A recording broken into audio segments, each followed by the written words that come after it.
Got my RadRover 6 here. I'm getting a grinding noise from the back brakes. You can hear it pretty distinctly. I've only put a few miles on the bike, and we're gonna go through how to fix this, some diagnostic things.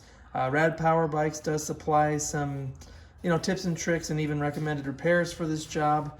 And we'll go through some of those things, but it's always nice to have videos, so here we go. Let's see if we can recreate the sound.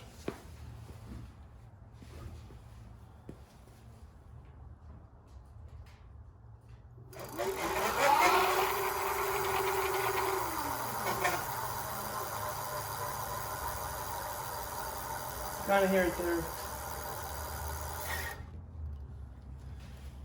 It probably didn't come too well in the audio, but you can hear that slight grinding noise. So we want to address this so we don't prematurely wear away the brakes and get the most life out.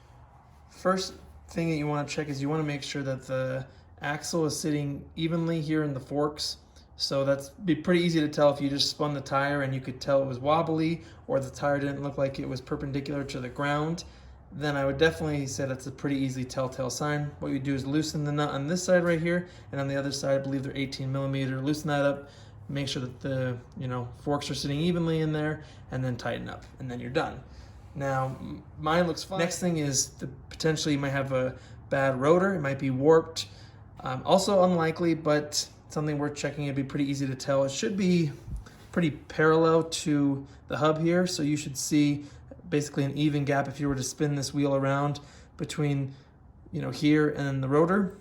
So if you notice that, get in contact with Rad Power Bikes immediately so that you can let them know, and then you can get a new replacement. Honestly, if you just look down, again, bear with me because obviously video isn't always the best way to see these things. If you just look straight down, nothing protrudes out. It looks pretty good. So I don't think it's the rotor. I really think it's the brake pad. You can kind of see here that the rotor is really tight against the caliper right here. It's like practically touching it. You can pull it out a little bit. Now, you're not supposed to touch the rotor, but sometimes you break the rules.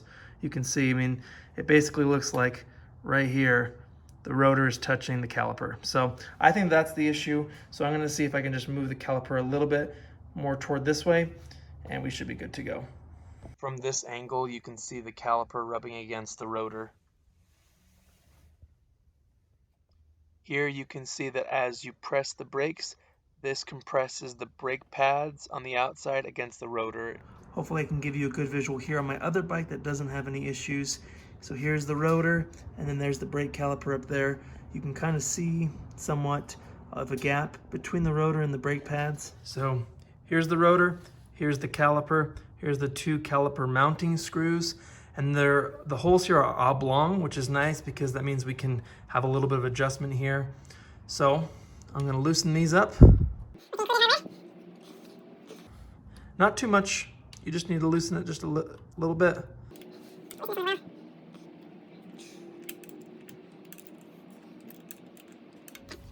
So it might be difficult to find the right gap. You might get it right on one side and the other's too tight, and vice versa. So here's what I measured the gap on my other brakes that work great, and I was able to fit a playing card on both sides, slide it right in between the rotor and the pad without any resistance. So what you could do is put a card on both sides of the rotor, between the pads and the rotor, and then tighten it down after that point, so you can ensure that there's an even gap about on both sides.